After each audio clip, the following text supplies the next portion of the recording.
Oke. Ya. Oke, kita akan memulai sesi 2. Mari kita siapkan hati kita lagi.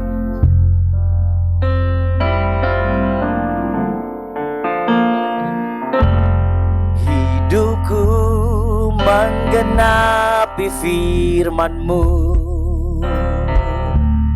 tanda mujizat sertai tiap langkahku. Kau bersamaku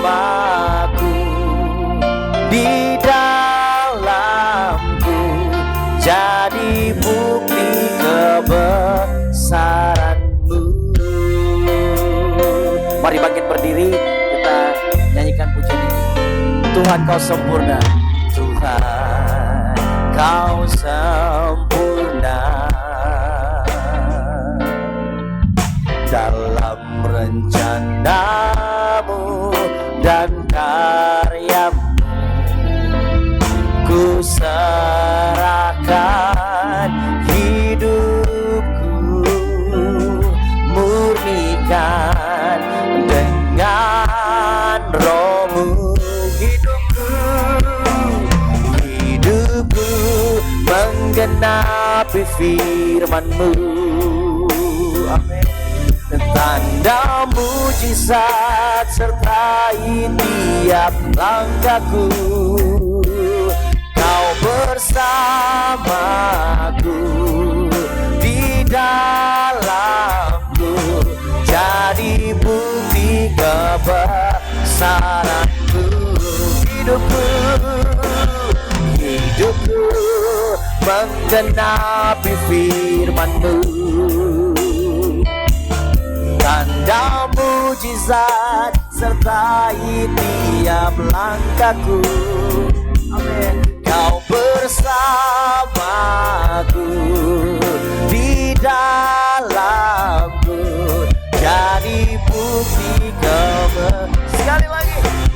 Hidupku, oh hidupku menggenapi firman-Mu. Oh haleluya. Tanda mujizat sertai tiap langkahku. Kau bersamaku di dalamku, jadi bukti kebesaran. Sekali lagi. Oh hidupku, oh hidupku menggenapi firman-Mu. Ya haleluya. Oh tanda mujizat sertai tiap langkahku. Kau bersamaku di dalamku, jadi bukti kebesaran. Kau bersamaku, katakan. Kau bersamaku di dalamku, ya, jadi bukti kebesaran.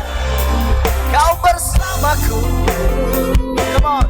Kau bersamaku di dalam, jadi bukti kebesaran-Mu. Hidupku, amin.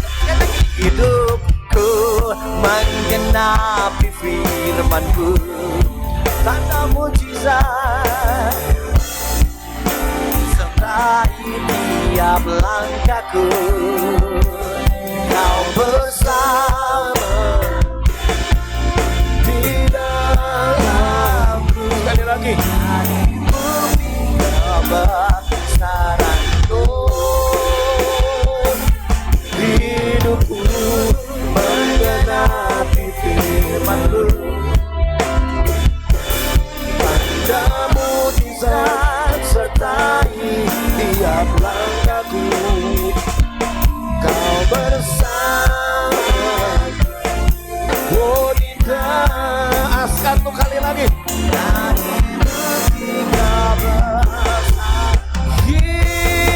Hidupku menggenapi firman-Mu. Oh menyertai tiap langkahku. Kau bersamaku di dalamku, jadi bukti kebesaranmu, jadi bukti kebesaranmu. Oh, jadi bukti kebesaranmu, jadi bukti kebesaranmu.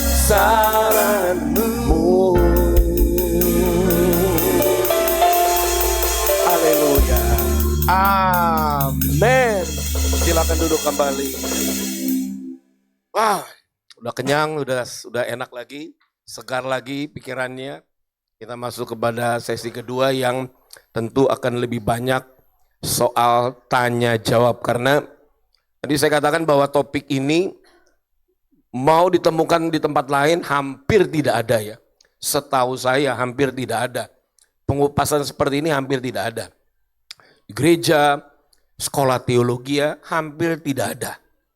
Jadi kalau ada hal yang mau ditanyakan, mumpung ini sesinya, jadi tanyalah sebanyak-banyaknya, seberat-beratnya, tidak apa-apa supaya kita bisa jelaskan kepada Anda. Karena saya betul-betul mengerti bahwa, sekali lagi, topik ini jarang. Tapi ini justru ini penting. Inilah yang sebenarnya yang tadi kita baca di Kisah Rasul 3:21, pemulihan segala sesuatu itu harus dimulai dari sumbernya. Jadi tidak main di pinggiran-pinggiran lagi nih, langsung ke intisari. Karena nanti begini, kan pernah baca ayat yang berkata begini, dari buahnya kamu akan mengenal. Dari buahnya. Jadi sekarang kalau ngomong, kalau ayat ini dari buahnya kita udah tahu, maksudnya gimana? Nanti kita di hari-hari terakhir ini akan ada loh banyak penyesat-penyesat. Bagaimana kita tahu penyesat-penyesat itu? Dari buahnya. Nah, sekarang buah itu tidak jatuh jauh dari pohonnya. Nah, sekarang kita harus tahu kita ini bagaimana, hidup kita itu seperti apa. Apakah dari apa yang saya bagi? Sebenarnya yang saya bagi tadi itu baru kategori dasar tuh ya, kita belum masuk kepada kedalamannya. Tapi saya pikir dari yang saya bagi tadi lumayan 1 jam, tulisan-tulisan coret-coretan di situ, itu sudah lumayan menjelaskan dari bagaimana kita dibangun, bagaimana kita dilahirkan. Sebenarnya begini, waktu Tuhan menciptakan manusia, sebenarnya cuma satu tradisi, cuma satu budaya. Tapi sekarang udah banyak tradisi, sudah banyak budaya. Jadi kalau sudah banyak tradisi, sudah banyak budaya, mana yang kita mau pegang? Budaya mana yang kita mau pegang? Tentu kita harus balik lagi, kembali kepada our original tradition. Kita punya tradisi yang asli, itu pada waktu Tuhan menciptakan manusia. Itu yang paling genuine, itu yang paling clean. Tradisi yang diberikan dari leluhur kita, orang-orang di atas kita itu, sudah tercemar. Alkitab katakan dalam surat Roma, semua manusia telah berbuat dosa. Enggak ada manusia yang suci, enggak ada lagi. Tapi Yesus datang untuk memperkenalkan model hubungan yang akan dibangun di dalam Yesus. Tapi orang Kristen mengenalnya kehadiran Yesus cuma soal apa itu? Keselamatan. Padahal kehadiran Yesus lebih dari keselamatan sebenarnya. Keselamatan itu memang dia harus naik di kayu salib supaya siapa yang percaya kepada dia selamat. Tapi lebih dari keselamatan. Selama 3,5 tahun, Yesus memperkenalkan satu pola hubungan. Ini yang harus ditangkap. Supaya kita hidup di hari terakhir, pola kita benar. Jangan pola yang terulang. Di atasnya ngawur, di kita ngawur, ke bawahnya ngawur. Hasilnya apa? Kutuk generasi. Caranya supaya kutuk generasi berhenti, bukan cuma doa pelepasan. Saatnya kutuk generasi itu berhenti, memang didoakan supaya kutuk generasi itu putus, habis itu harus dibangun benar. Kalau cuma didoakan, dipatahkan, fondasi yang dibangunnya kemudian salah lagi, celah lagi, untuk kutuk itu turun lagi. Kenapa saya katakan demikian? kita punya pengalaman. Lihat orang yang sudah mengalami pelayanan pelepasan, sudah didoakan dilepaskan dari kutuk turunan bahkan. Tapi fondasinya tidak seperti apa yang Tuhan mau. Sehingga apa? Ada celah lagi. Dan kalau sudah dikuasai lagi, susah manusia keluar dari yang namanya kutuk turunan. Tapi di hari-hari terakhir, itu sebabnya di komunitas ini, Roh Kudus mendorong kami mengadakan seminar Father and Son ini adalah supaya kembali kepada blueprint. Nah tadi sempat saya mention bukan Father and Son and Daughters ya. Karena sonship itu hubungannya itu tuh. Dari impartasi, coba papannya ditarik ke sini lagi ya. Sampai ke otoritas. Karena otoritas itu adalah legacy yang Tuhan berikan. Jadi ini bukan soal gender ya. Son itu bukan soal gender. Tapi sonship itu posisi rohani. Saya harus kasih tahu ya. Setan itu yang tadi kita udah bahas di apa? Yang anak-anak Skewa, setan hanya bisa melihat manusia dari posisi rohani. Setan nggak lihat dari lu banyak uang, lu orang sukses, lalu setan takut gitu, enggak. Setan tidak takut dengan kamu banyak uang. Karena even setan tuh nggak bisa dibeli dengan uang. Setan yang mengendalikan uang yang ada pada hari ini. Yang setan lihat dalam kehidupan manusia hanya posisi rohani atau identitas rohani. Kalau posisi rohani kita benar, identitas rohani kita benar, situ setan takut. Karena dia adalah makhluk ilegal di bumi ini. Kehadiran orang-orang yang punya identitas, setan itu akan diusir dari sana kemari. Dia harus dideportasi.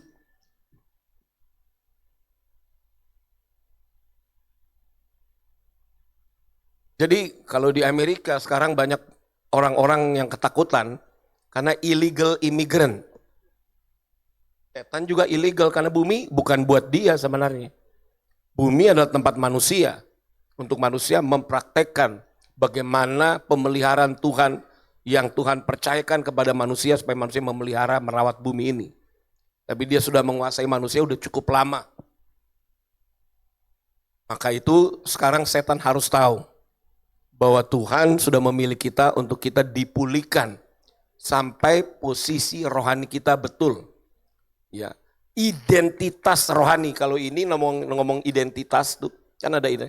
Bukan identitas biasa, tapi spiritual identity.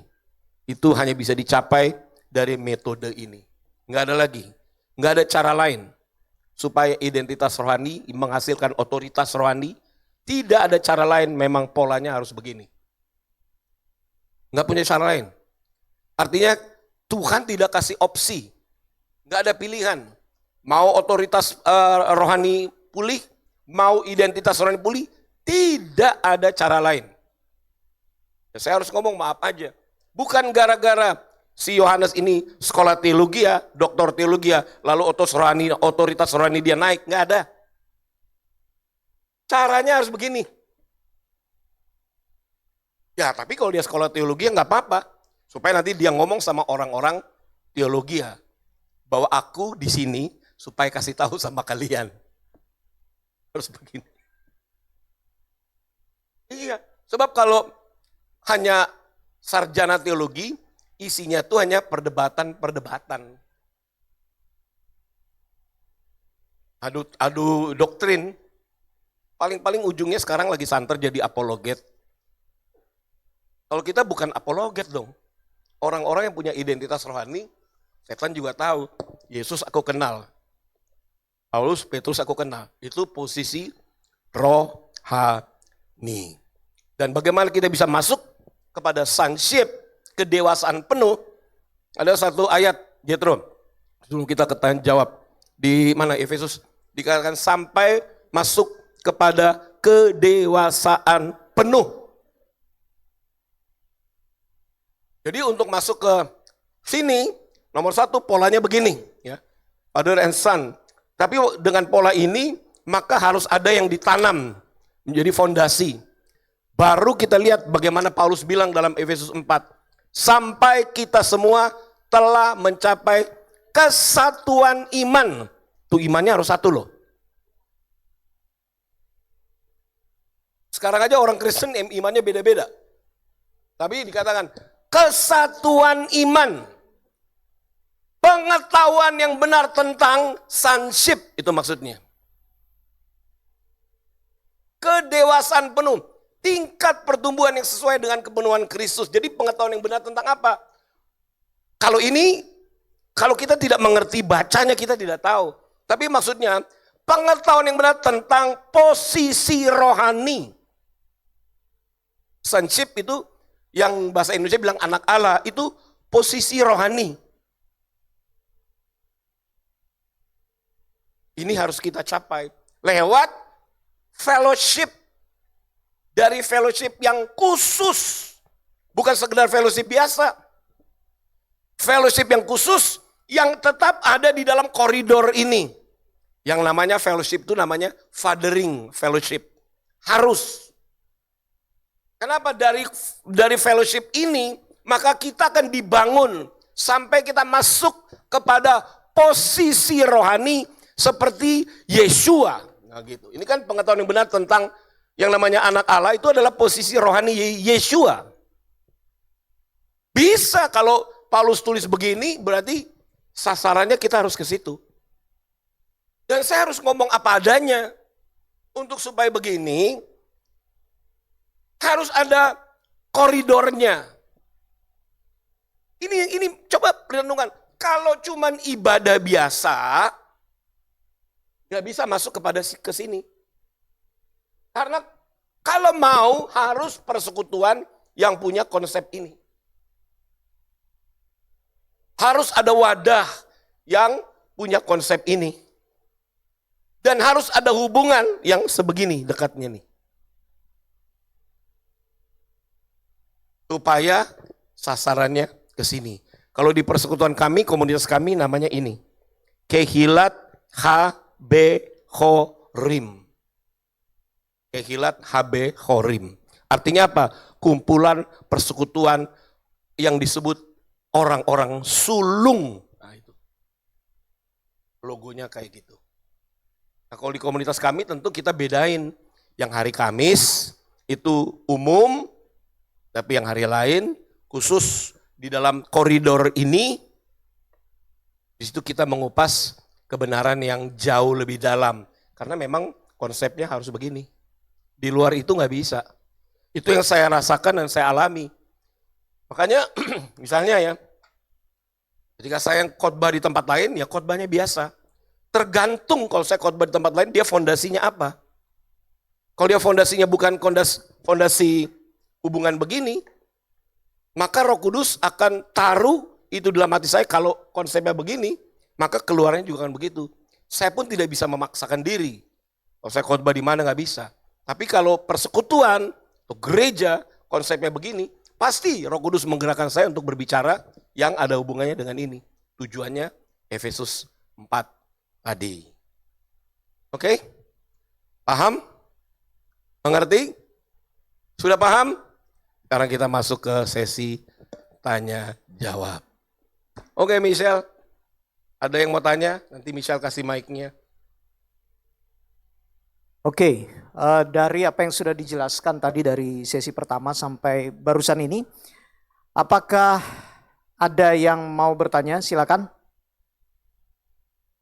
Angkat tangan, nanti baru saya akan kasih mic-nya.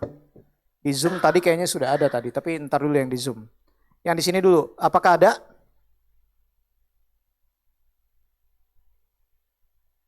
Shalom semua, shalom Dad.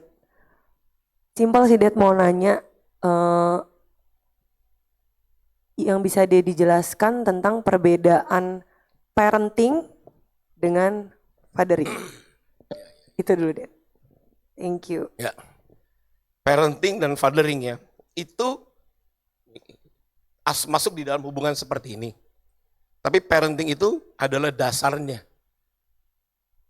Karena kalau parenting itu, dia baru bersifat memperhatikan, Gimana keadaanmu? Baikkah keadaanmu? Lagi ada masalah apa? Kita doakan. Tapi kalau fathering itu berarti bejanannya sudah siap diisi dengan firman yang ada hubungannya nantinya identitas dan otoritas. Karena kalau parenting dia belum bisa ngomong tentang identitas dong. Jadi sama normalnya seperti seorang anak dan orangnya udah mulai beranjak dewasa. Seorang anak kecil belum bisa diajak ngomong identitas. Yang kuat adalah parentingnya. Apa itu parenting? Ya perhatiannya. Telepon, apa kabar? WA, gimana kabarnya? Baik, oke. Yuk kita ketemuan, oke. Itu levelnya pemula. Jadi begitu. Belum bisa ditanamkan firman karena masih terlalu jauh. Nanti yang terpenting adalah masuk ke sesi fathering. Harap mengerti ya, istilahnya mirip nih. Tapi kalau fathering ini father to son, bukan father to kids. Beda kalau father to kids, bapak kepada anak-anak, sama bapak yang sudah masuk mengarah kepada identitas. Kira-kira gitu. Ngerti ya? Ada yang belum mengerti? Udah jelas, paham? Ya, thank you. Oke, ada lagi?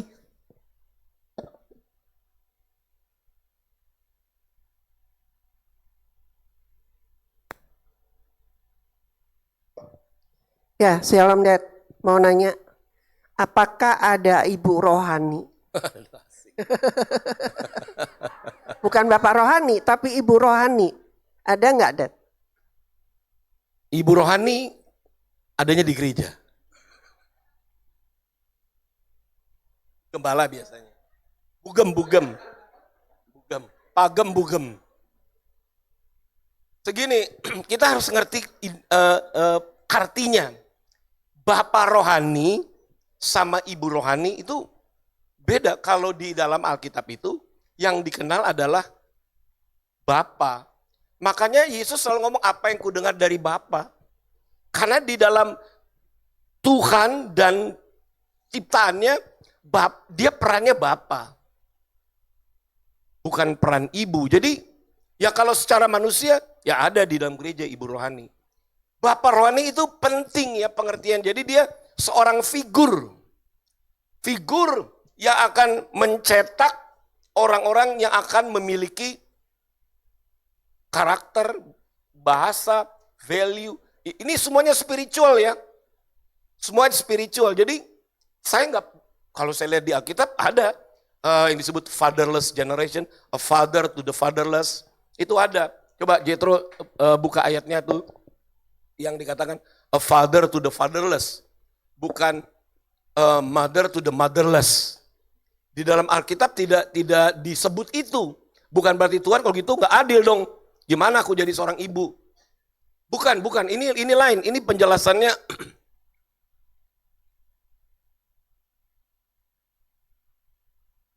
Karena ini hubungannya dengan otoritas. Mana sih? Ada nggak ya? Apa? Mazmur 68. Ya.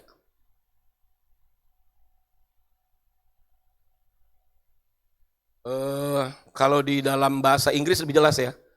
Kalau bahasa Indonesia kurang. Coba slide saya bisa, Jet. Masuk nggak? Nah itu. A father of the fatherless. A defender of widows. Jadi father of the fatherless. Nggak ada motherless.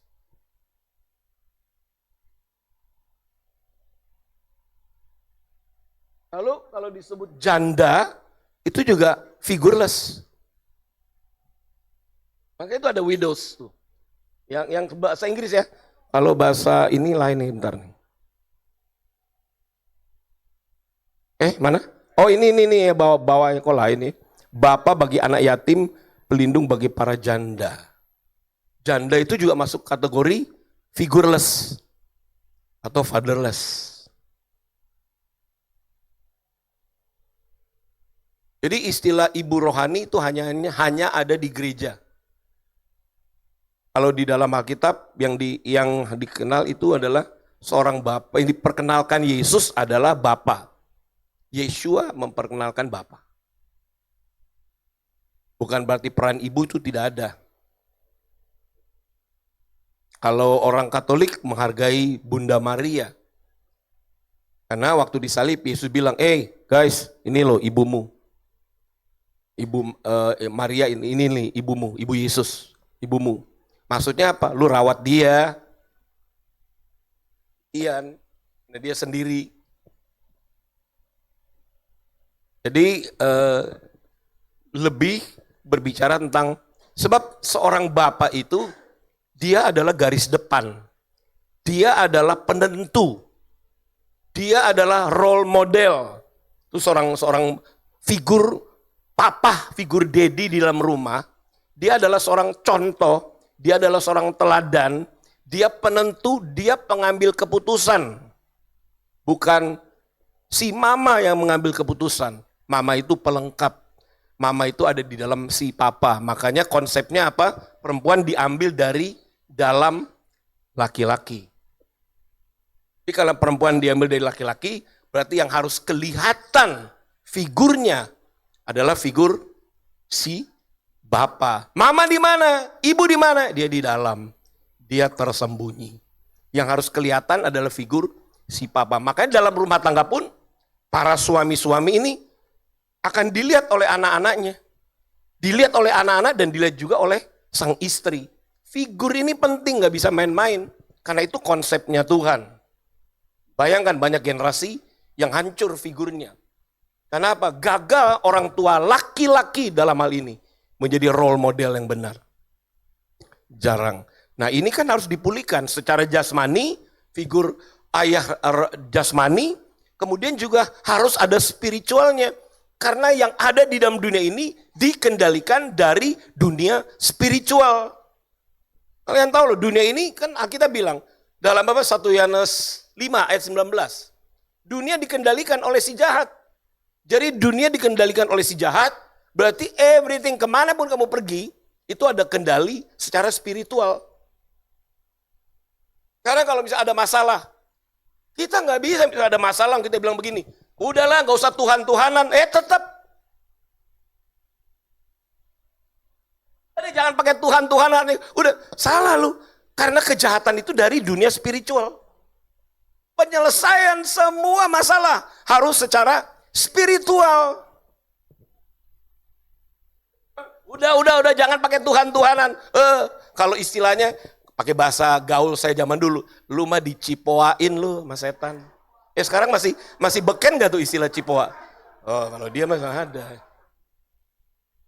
Kalau zaman saya apa tuh dibohongin ya? Benar.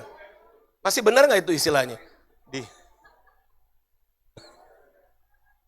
Benar gak itu? Saya ngomong benar ya? Masih ada. Belum punah itu bahasa. Ketahuan banget ya saya udah umur berapa tuh ya? Zaman, bentar lagi pudar. Jadi hati-hati. Semua penyelesaian masalah itu datangnya dari dunia roh, dunia spiritual. Kan ini, seluruh dunia berada di bawah kuasa jahat.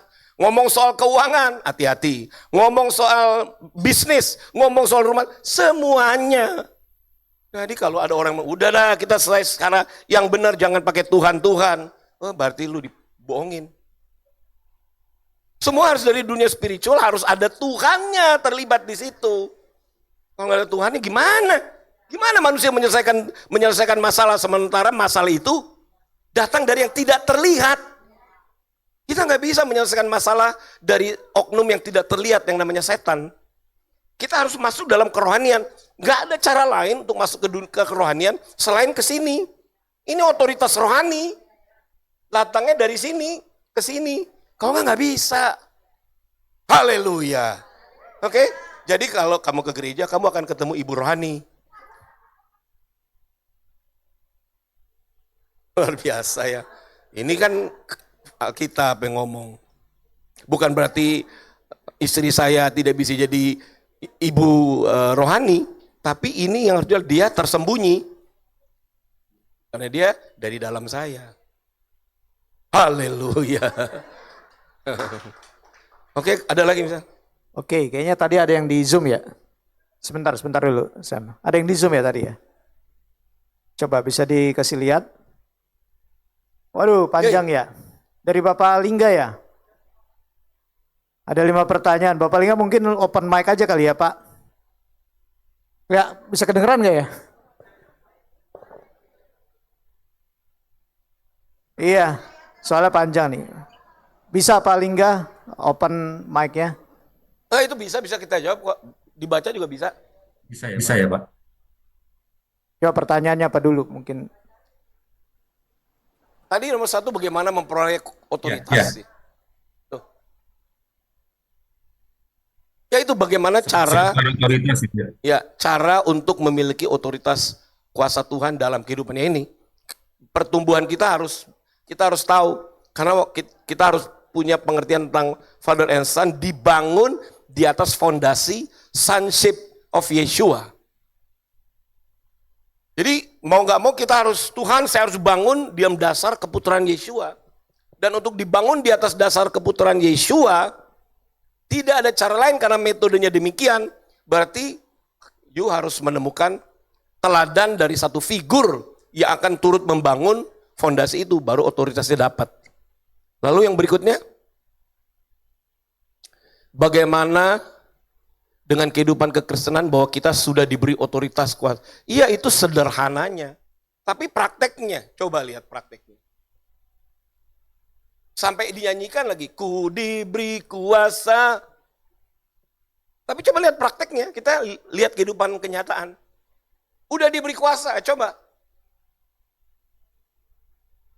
Karena setan sendiri punya ranking dalam hal otoritas. Mungkin kalau setan kecil-kecilan, ya, yang mungkin jin-jinan atau apa. Tapi kalau setan yang udah kelas tinggi, dia akan lihat posisi rohani loh. Sekarang gini, gimana? Kamu harus dengar firman yang membawa kamu kepada identitas rohani yang benar. Jadi gimana? Ya tetap aja. Ini dia polanya, kita nggak bisa keluar dari pola yang diajarkan. Jadi waktu Yesus selama 3,5 tahun memperkenalkan konsep fathering. Habis itu murid-muridnya, mereka lah orang-orang yang membapai generasi di bawah. Makanya Paulus punya anak rohani Timotius, punya anak rohani Filemon, punya anak rohani Titus. Karena mereka praktekkan apa yang diperkenalkan oleh Yeshua. Sehingga jemaat mula-mula pertumbuhannya waktu itu benar semua, impactnya dahsyat. Tapi setelah banyak yang martir, pertumbuhannya udah tidak lagi fathering. Konsepnya udah kena, kalau menurut pengamatan saya, kena pengaruh Romawi. Jadi harus kepemimpinan dan dimonitor pula oleh negara. Romawi itu ambil peran untuk memonitor pergerakan mereka. Jadi konsep yang diterapkan ternyata, saya amati, konsep kepemimpinan itu dari mana munculnya? Ternyata dari Romawi. Betul nggak di sekolah teologi? Begitu. Tapi itu kalau itu dianggap benar, akhirnya bertumbuh. Namun istilah para bapak-bapak rohani itu hanya menjadi istilah saja. Kalau dia disebut istilahnya bapak rohani, dia harus punya hubungan benar-benar. Kalau cuma sekedar status bapak-bapak rohani kita, tapi nggak punya relasi yang sangat dekat begini, nggak bisa. Karena harus terbukti dari relasi begini. Baru bisa disebut. Nah gitu ya, apalagi? Ada lagi? Wah, mana dia? Bisa baca, bisa 3. Bagaimana dengan manusia yang menerima karunia roh? Apakah hal tersebut merepresentasikan bahwa kita sudah menerima otoritas kuasa Tuhan? Kalau pengamatan saya, orang-orang yang juga menerima karunia roh, Roh Kudus kan juga tahu polanya. Orang-orang yang menerima karunia roh, dia menerima takaran. Bukan berarti nggak bisa menerima karunia roh, punya menerima. Tapi Roh Kudus kan selalu, Yesus sudah ngomong, kalau Roh Kudus hadir, dia akan mengingatkan apa yang kuajarkan kepadamu. Jadi even Roh Kudus pun akan mengingatkan kita bagaimana Yeshua, apa yang diperkenalkan Yeshua. Karena Yesus ngomong di Yohanes, Roh Kudus, Roh kebenaran akan bersaksi tentang aku. Siapakah si aku itu? Yeshua yang bagaimana? The Son. Berarti Roh Kudus akan mengingatkan kita kepada Yeshua the Son. Supaya kita bertumbuh ke dalam sana. Karunia Roh itu ada, tapi sesuai dengan pertumbuhan kita. Kan Efesus 4, pertumbuhan kita harus begini. Supaya karunia Roh itu jadi maksimal. 4. Apakah dengan rajin berdoa, berpuasa, memuji, menyembah, dan rajin baca firman Tuhan membawa kita kepada tujuan untuk menerima otoritas kuasa Tuhan? Kalau menurut pengalaman, saya aja deh, pengalaman saya aja. Kalau tidak masuk dalam konsep itu,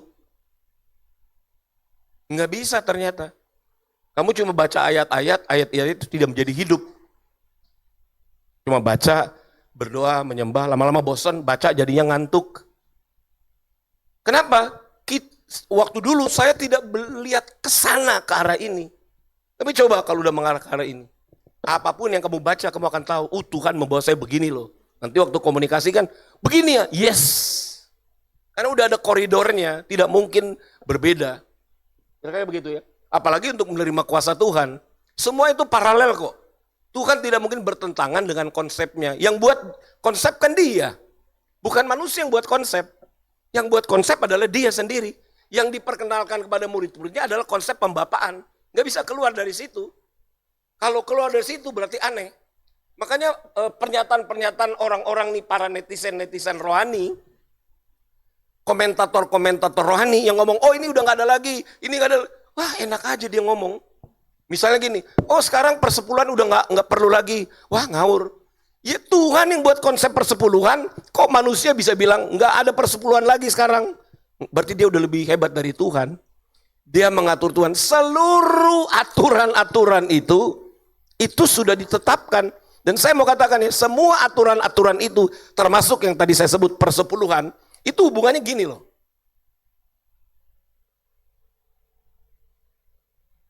Jangan salah loh, persepuluhan bukan lu bayar persepuluhan. Persepuluhan kalau di dalam koridor pembapaan itu respecting the Father. Son respecting the Father. Makanya begini. Tapi kalau di luar konsep ini, makanya orang bisa komen. Sekarang nggak perlu lagi, siapa bilang kalau Tuhan udah buat ketetapan, itu ketetapan itu akan ada. Justru malah ketika saya melihat di dalam konsep ini, malah ketetapan-ketetapan yang diperkenalkan kepada orang Yahudi itu makin jelas. Karena orang Israel itu diperkenalkan konsep bahwa dia adalah bangsa pilihan. Masuk di dalam konsep ini. Tapi orang Kristen yang nggak ngerti apa-apa, asal dia komentar, akhirnya inilah yang saya akhirnya menemukan pengertian begini loh. Anti-fathering itu termasuk anti-son. Paham nggak? Kalau orang yang anti-fathering, dia anti-sonship. Dia tidak mau mengakui Yeshua sebagai the son. Ternyata parah loh. Kalau orang yang anti-fathering, dia anti terhadap bapak, pasti dia anti pada anak. Tidak mungkin cuma satu. Ya waktu itu kamu baca ya. Mana ayatnya nanti Jetro cari. Jadi orang yang, iya tuh ayatnya ngeri loh. Orang yang anti pembapaan, itu dia anti keputraan. Jadi kalau dia anti pembapaan, dia anti keputraan, sama saja anti Christ. Mana ayatnya? 2 Yohanes ya? Berapa ayatnya? Kalau ada yang kalau udah ketemu boleh silakan baca. Ternyata itu serius loh. Ya itu apa? Coba baca. 2 Yohanes 1 ayat 9 sampai 11. Setiap orang yang tidak tinggal di dalam ajaran Kristus, tetapi yang melangkah keluar dari situ, tidak memiliki Elohim. Barang siapa tinggal di dalam ajaran itu, ia memiliki bapa maupun anak. Dia memiliki bapa maupun anak. Jadi orang yang anti-fathering, itu masuk kategori anti-anak juga. Apa bawahnya ada lagi? Jikalau seorang datang kepadamu dan ia tidak membawa ajaran ini, Janganlah kamu menerima dia di dalam rumahmu dan janganlah memberi salam kepadanya. Wih, galak ya Paulus, galak loh. Galak loh. Kalau ada orang-orang yang menentang pembapaan, menentang keputraan, jangan terima dia di rumah. Paulus galak loh. Saya kalau galak itu ngeri, langsung saya diviralkan. Sombong. Kalau Paulus nggak ada urusan. Hebat loh dia ini. Jikalau seorang tidak, ajaran apa sih? Father and son. Serem ya. Tegas loh. Jangan terima. Kalau kita kan masih, aduh Tuhan, sian dia. Tapi ini serius ternyata. Jadi konsep ini udah diwanti-wanti. Anti bapak, berarti juga anti anak. Nggak mungkin salah satu. Anti bapak, anti anak, anti ajaran anak, anti bapak. Kalau orang yang nggak begini menerima konsep ini, jangan terima dia. Ngeri. Jangan beri salam. Seru ya. Saya pikir itu tadi ya menjawab semua pertanyaan ya. Hah? Yang kelima tadi 5 kayaknya apa? ada ya. Coba tampilkan lagi. Bahwa semua manusia sudah jatuh dalam dosa, apakah kita masih bisa menerima otoritas Masih penuh dong. dari Kan Tuhan? Kisah Rasul 3 ayat 21. Masih bisa dipulihkan. Iya, masih bisa. Jadi konsep fathering itu harus hidup lagi di akhir zaman ini. Nah, kita kan nggak mau. Kita bilang, oh antikris, antikris. Ternyata konsep antikris dimulai dari anti fathering. Oke, silakan. Ada lagi siapa, Michelle? Oke, ada lagi? Tanya yang banyak-banyak. Ya, Oh. silakan.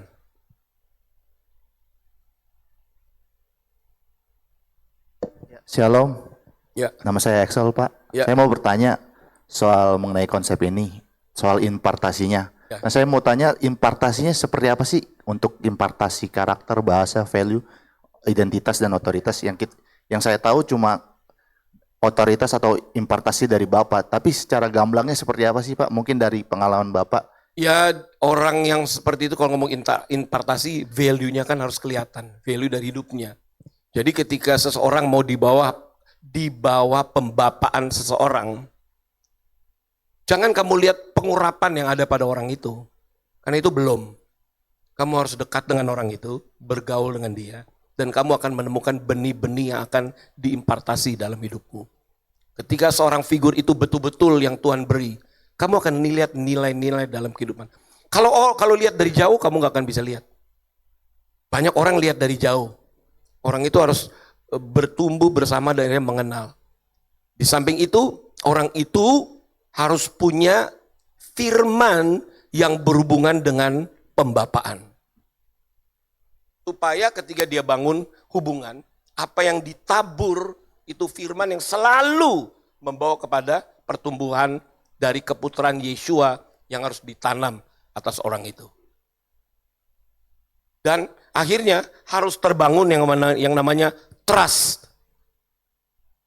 Satu kepercayaan. Jadi gini, nanti kalau orang lain ngomong apa, dia harus punya figur di mana dia percaya penuh. Apa? Ada yang mau tambahin?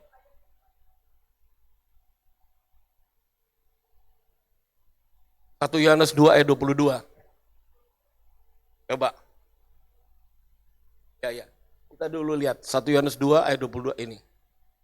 Aduh, ini juga ngeri juga nih. Siapakah pendusta itu? Bukankah dia yang menyangkal bahwa Yesus ada Kristus?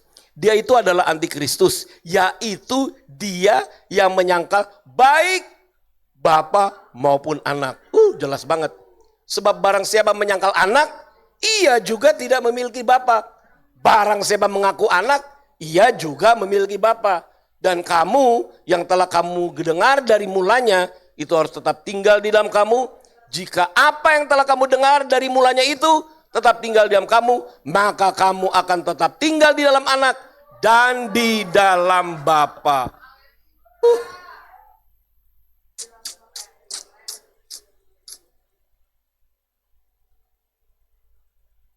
Biasa Paulus itu ya. Makanya anak-anak rohaninya itu dahsyat semua tuh. Dan ini harus kembali ditemukan lagi figur-figur seperti ini. Karena figur seperti ini udah langka. Harus ditemukan lagi. Oke, ada lagi? Michelle? Oke, Ya, Sam. Sam. Pakai mic biar yang di Zoom bisa dengar. Ya shalom. Tadi kan Papa Timi udah jelaskan untuk menjadi seorang bapak itu sebenarnya prerogatifnya Tuhan. Ya. Bahkan saya sendiri menjadi bapak dari anak-anak saya yaitu prerogatifnya Tuhan, grace anugerah. Nah, yang jadi pertanyaan saya, bagaimana untuk menjadi seorang anak dan kapan kita bisa menjadi seorang anak Asik. yang Ya. berkenan? Terima kasih. Jadi bagaimana ini kan seorang anak rohani. Nomor satu, dia harus punya kesadaran bahwa dia perlu dibapai. Itu dulu penting. Kalau dia tidak punya kesadaran itu, sudah merasa benar, sudah merasa tahu semua, berarti dia tidak merasa perlu dibapai, dan akhirnya statusnya malah nggak jelas. Aduh, ada ayatnya yang Paulus juga mengatakan, Jethro cari yang kemarin saya bagi di Swall, Paulus bilang begini, dia berlagak tahu tapi tidak tahu apa-apa. Ada di dalam zamannya Paulus orang yang berlagak tahu tapi tidak tahu apa-apa. Itu repot. Lebih baik, nah ini dia. Ia adalah seorang yang berlagak tahu padahal tidak tahu apa-apa. Penyakitnya ialah mencari-cari soal, bersilat kata, menyebabkan dengki, cedera, fitnah, dan curiga. Yang paling mendasar, jawabannya saya adalah masing-masing harus punya kesadaran, saya harus dibapai. Supaya pertumbuhan saya ke arah sonship of Yeshua jelas. Harus punya kesadaran itu. Tapi kalau sudah merasa tahu, nanti malah seperti Paulus bilang, padahal kamu nggak tahu apa-apa. Repot itu. Jadi harus punya kesadaran, saya harus dibapai. Kemudian yang kedua, harus berdoa. Bapa, berikanlah aku Bapa rohani yang Tuhan juga berikan. Tidak boleh ikut-ikutan. Karena setiap orang diarahkan oleh Tuhan sendiri. Jadi harus berdoa, Tuhan, aku sadar aku harus dibapai. Kemudian berdoa, Tuhan, temukan aku dengan figur. Biasanya begini, akan ada kesaksian kecil di dalam dirimu, siapakah Bapa rohanimu. Pasti ada. Kalau misalnya ada 3 orang, pasti ada kesaksian kecil, itu nggak bisa dipungkiri tuh. Mau dijelasin juga susah, tapi ada kesaksian kecil di dalam hatimu, inilah Bapa rohaniku. Kemudian pada waktu ketemu, nanti juga ada kesaksian kecil dari orang yang Tuhan pakai menjadi Bapa rohani, berkata, yes, pasti ada. Karena ini idenya Tuhan. Tuhan akan memperkenalkan ini ke sini dan ini ke sini. Harus ada, pasti ada kesaksian. Tapi yang penting buat kalau Anda berdoa, aku harus Tuhan dibapai. Pertemukan aku Tuhan. Tuhan pasti jawab doanya. Nanti ada kesaksian kecil atas kedua belah pihak. Itu jawabannya, Tem. Oke, ada lagi? Oke, ada lagi? Oh, Ibu ya.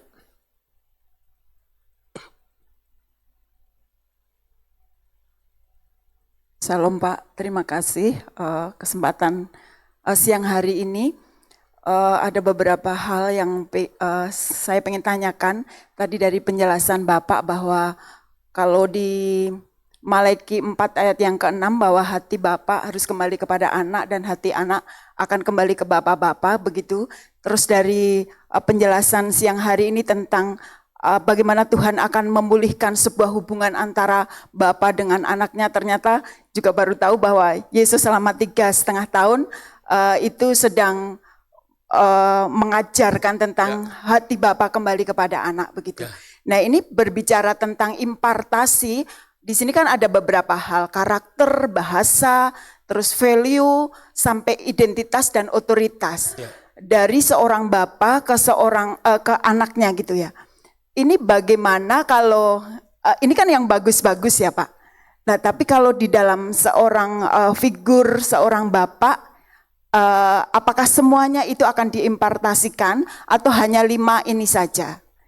Ya, saya mengerti. Ya, itu pertanyaan yang pertama. Yang kedua, kalau merujuk dari Malaki 4 ayat yang ke-6 itu, kenapa fungsi fathering yang begitu besar dan luar biasa bagi generasi anak-anak muda ini tidak dilakukan oleh seorang bapak secara jasmani. Kenapa bapak-bapak itu tidak memiliki hati fathering itu, Pak?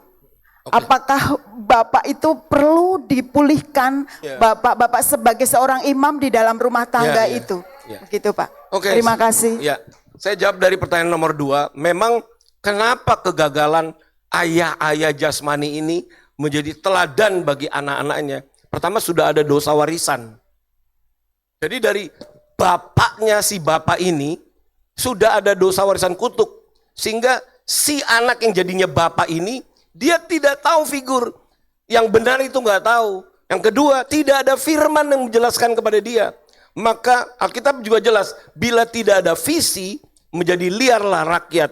Jadi si ayah yang seharusnya meneladani figur yang baik buat anak-anaknya, tidak ada firman dan ada kutuk turunan yang tidak disadari. Tidak ada pengajaran, jadinya rusak. Di Kisah Rasul 3 ayat 21, Tuhan akan memulihkan semua. Nanti orang-orang termasuk peran-peran bapak secara jasmani atau bapak secara rohani itu akan dipulihkan bersama-sama. Itu yang saya tangkap menurut Kisah Rasul 3 ayat 21. Figur ayah secara jasmani itu harus dipulihkan. Bagaimana seorang ayah dipulihkan? Nanti si ayah itu akan rendah hati datang kepada anak-anaknya.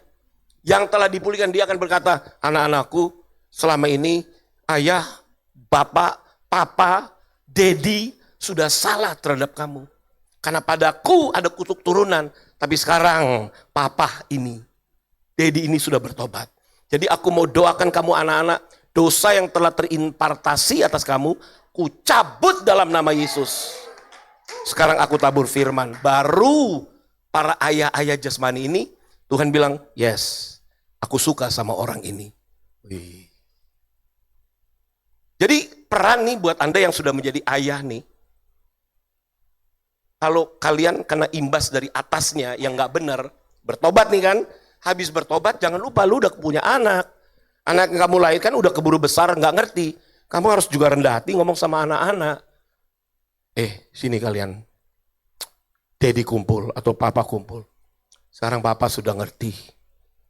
Waktu membesarkan kamu, aku belum ada firman. Masih ada kutuk, tapi aku telah diputuskan. Sekarang aku mau menjadi figur yang benar buat kalian. Maafkan kami sebagai orang tua. Sekarang aku mau doakan kamu. Aku cabut kutuk yang pernah terimpartasi dari hidupku. Cabut kutuknya. Lalu diberkati. Lalu anak itu harus bertumbuh di dalam kebenaran. Oh jadi itu anak. Karena menurut Maleaki, hati bapak-bapak berbalik kepada anak-anaknya. Kemudian hati anak-anak berbalik kepada bapak. Itu kan konsep. Jadi ayah jasmani pun di Kisah Rasul 31 harus dipulihkan. Supaya jadi teladan. Kemudian untuk melengkapi ayah-ayah jasmani, Tuhan sediakan orang tua atau bapak rohani. Tujuannya bapak rohani supaya bapak jasmani pulih. Sehingga rumah tangga pulih. Sehingga generasi pulih. Itu maksudnya. Menjawab yang 2 dan 1 Bu ya. Oke, puji Tuhan. Ada lagi? Oke, ada lagi?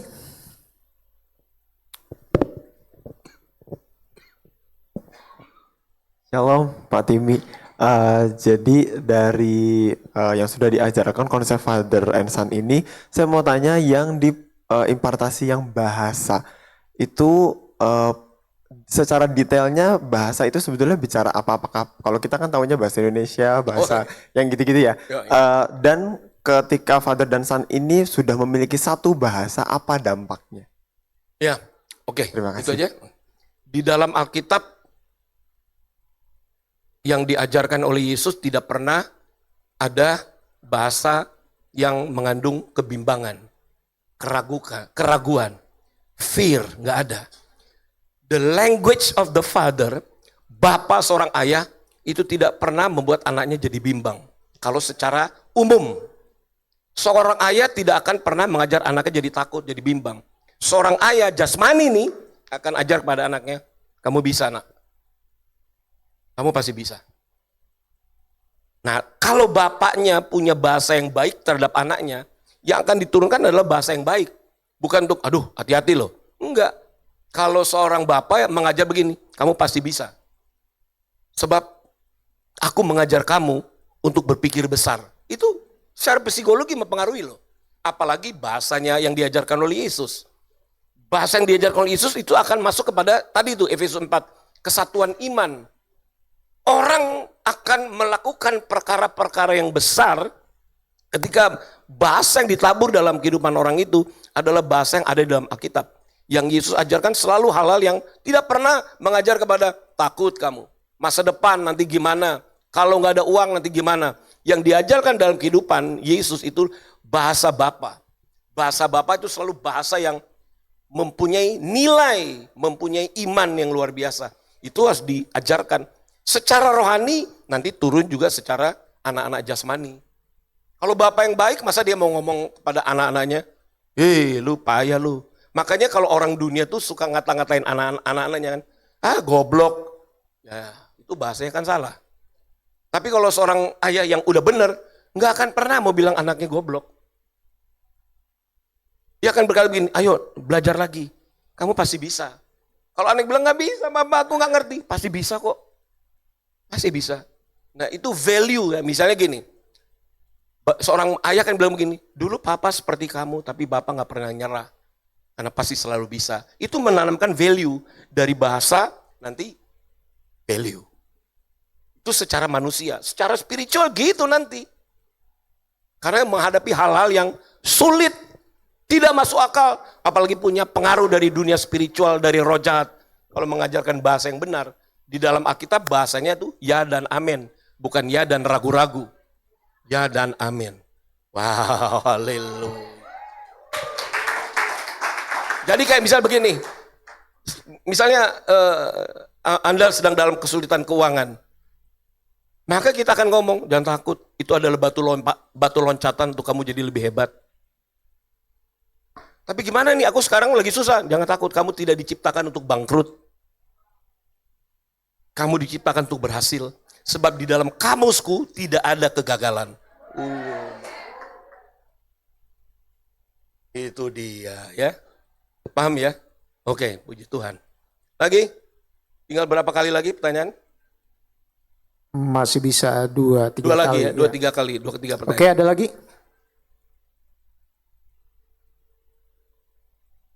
Ada lagi nggak? Ya, yang di Zoom. Oh, ini ada Manado ini. Hah? Ada Manado ya. Siapa? Vita.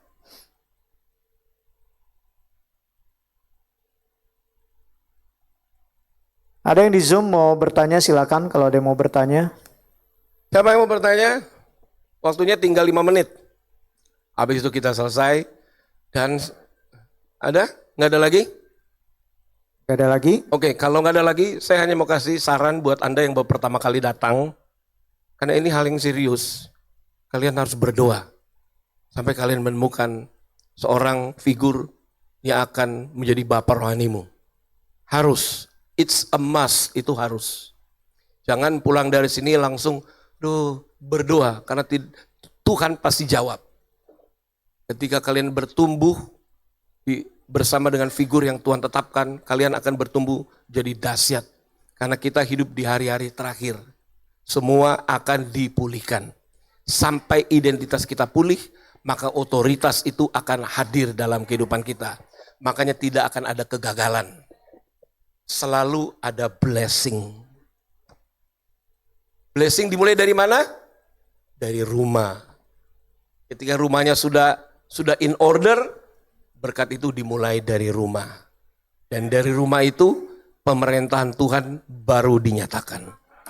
Ya, di dalam kehidupan kita masing-masing. Oke? Ada lagi? Kalau nggak ada, kita akan akhiri di dalam doa. Saya serahkan ke Michelle. Silakan Michelle. God bless you ya. Saya senang kalian ada bersama-sama dalam seminar ini. Sampai ketemu lagi di dalam acara-acara berikut. Tuhan Yesus memberkati. I love you all.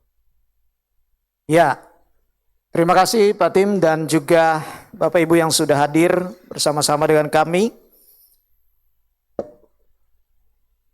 Silakan bagi Bapak Ibu yang diberkati dengan apa yang sudah dibagikan. Silakan menabur di depan karena kita tidak mengedarkan kantong persembahan. Bagi yang di Zoom silakan bisa mentransfer taburannya di rekening berikut itu ya.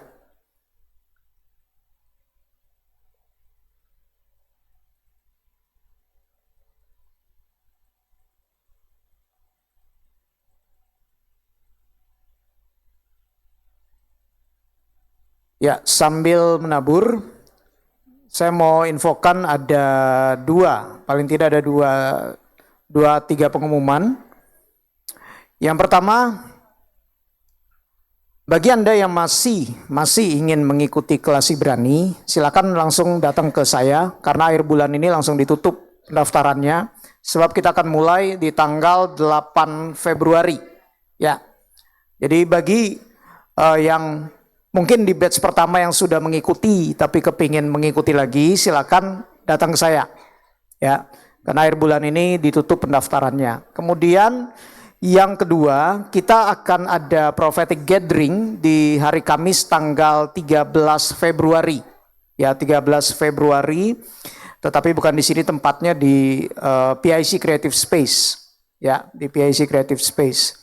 Dan yang ketiga untuk di Surabaya sendiri nanti gatheringnya di hari Sabtu tanggal 1 Februari ya. Jadi yang ingin bergabung atau yang ada mungkin perjalanan dinas ke sana silakan join bersama kami di dalam prophetic gathering di Surabaya. Oke, kita semua diberkati, haleluya. Ya.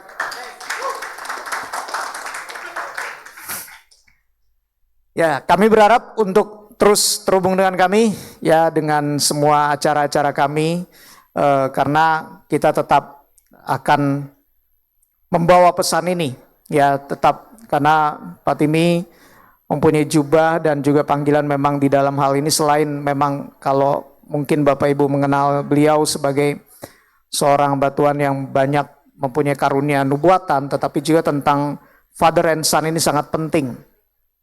Jadi saya berharap Bapak Ibu tadi sudah mencatat. Saya lupa tadi menginfokan di awal ya.